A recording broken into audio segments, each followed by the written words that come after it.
The legend of Bánh Chưng and Bánh Day, a story from ancient Vietnam. A long time ago in ancient Vietnam, during the reign of the 6th Hung King, peace had finally returned after many battles with invaders.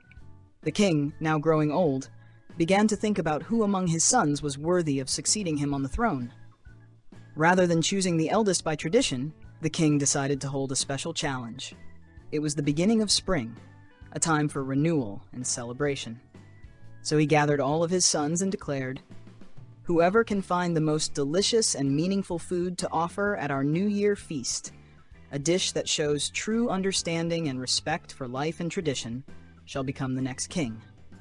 Excited by the challenge and eager to win the crown, the princes quickly set off across the land. They searched far and wide for exotic ingredients and rare delicacies, hoping to impress their father with something extraordinary. But one prince, the youngest son named Tit Liu, was different. He was quiet, kind-hearted, and deeply respectful of his parents.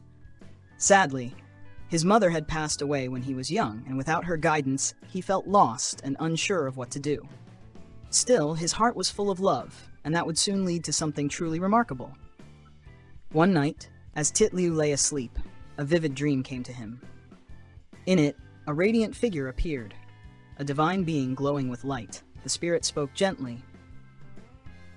"Dear child, there is nothing more precious in this world than rice.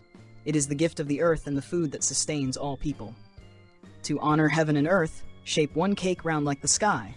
To honor the land we live on, make another cake square like the earth. Wrap them in green leaves to represent your parents, love and protection, with a filling inside to show their care that nourishes you from within." When Tit Liu awoke, his heart was filled with joy and inspiration. He understood the message deeply. This wasn't just about food. It was about family, gratitude, and the natural world. He gathered the finest glutinous rice he could find, along with beans and pork. He carefully shaped a square cake, wrapped it in green leaves, and steamed it. This he called Bánh Chưng, to represent the earth. Then he pounded cooked sticky rice into a smooth round shape and called it Bánh Day, to honor the sky above. Each part of the cakes carried meaning. The green leaf on the outside stood for parental love that protects. The filling inside symbolized the deep care of parents who raise their children. And the rice itself?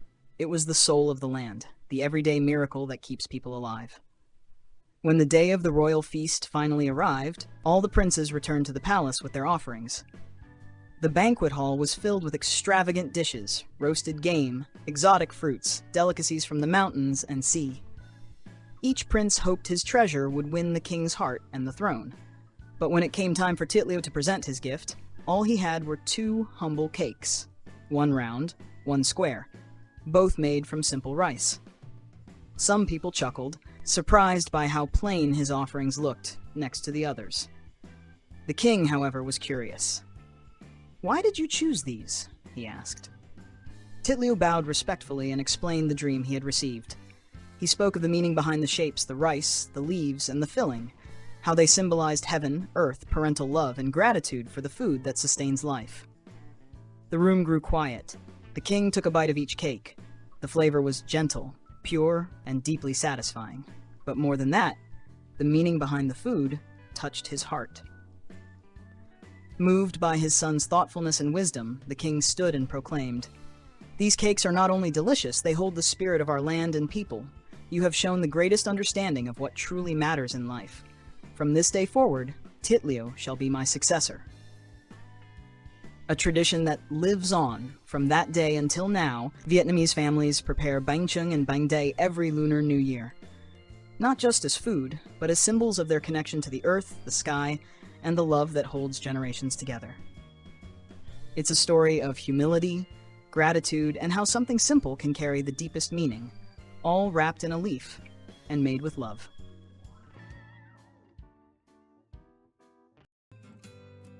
The Legend of the Kitchen Gods.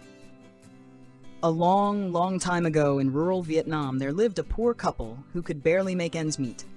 The husband labored in the rice fields day and night, yet no matter how hard he worked, the family's stomachs remained empty. Bitterness took root in his heart, and he found solace only at the bottom of a wine cup.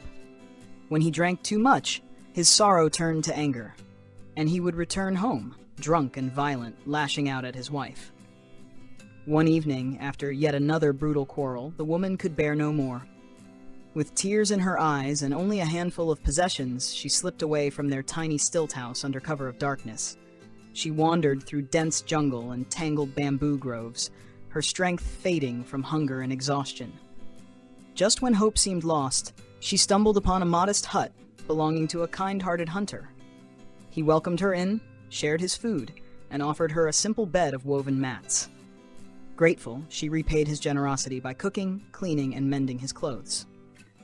In time, love blossomed between them. Together they forged a life of respect and quiet happiness. So different from the pain she had left behind that she nearly forgot her first husband.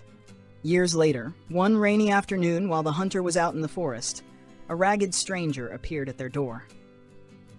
His clothes were tattered, his face gaunt, and his eyes hollow.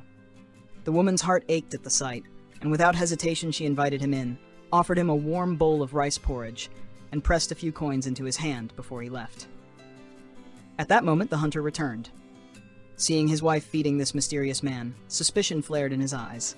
"Who is he?" he demanded. "Why are you helping him?" No matter how gently she explained that the stranger was the husband who had once hurt her, the hunter's distrust would not be moved. He accused her of infidelity and turned away in anger. Crushed by grief and shame, the woman withdrew to the hearth one last time. Overwhelmed by heartbreak, she stepped into the flames and perished there.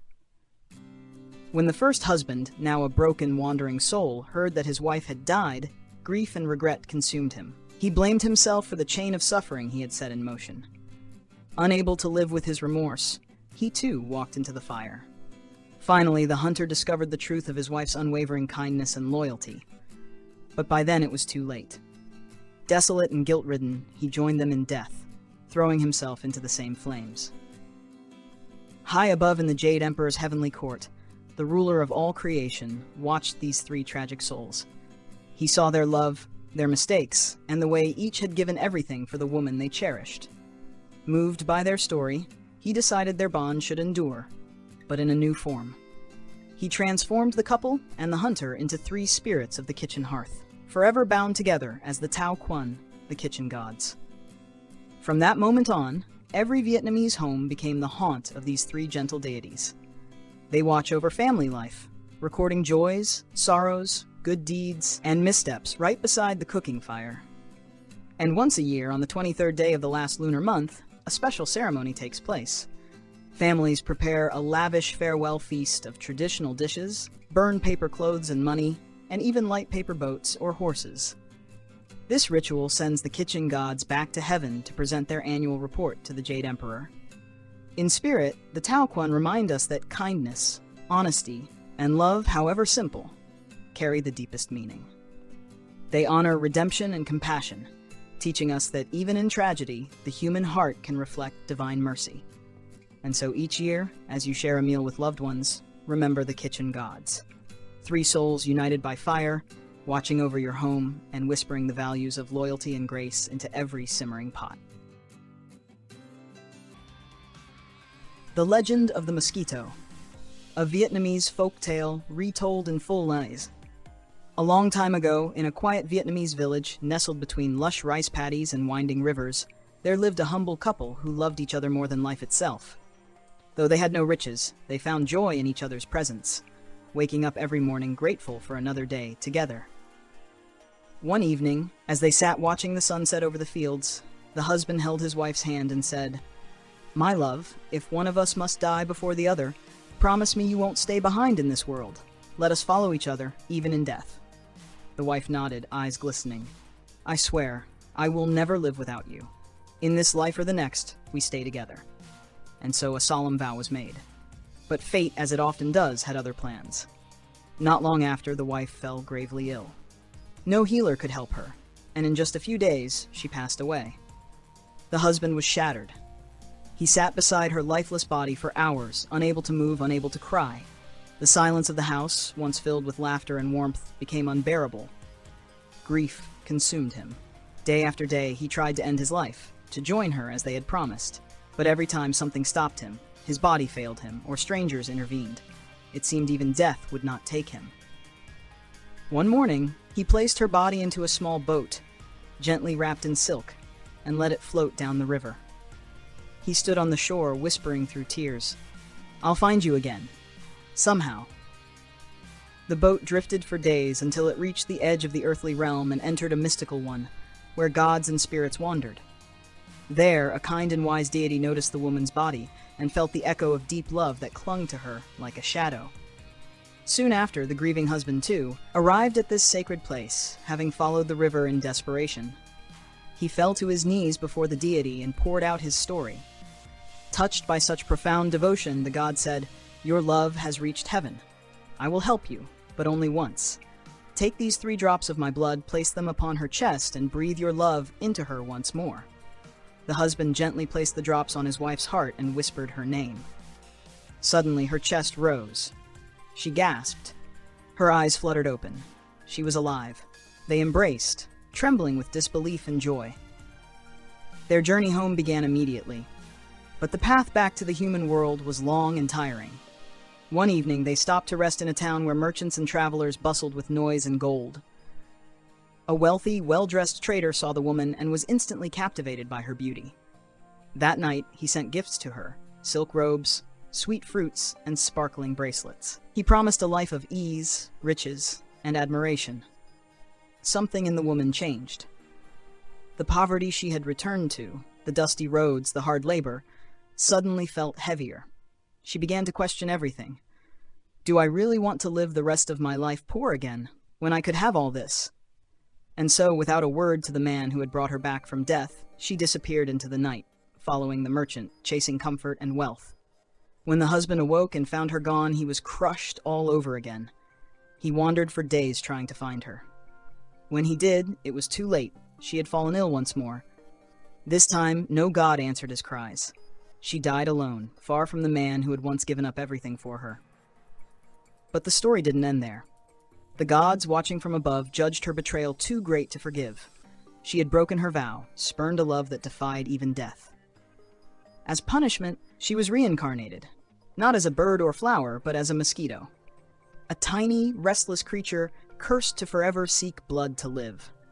And so it is said, mosquitoes are the souls of the ungrateful, condemned to wander the earth, feeding off others in silence and shame. That's why to this day people slap them away in disgust, perhaps remembering an ancient betrayal long ago. Moral of the story: true love is sacred and powerful, but must be matched with loyalty. Betrayal can undo even miracles. What we do in life echoes into the next one.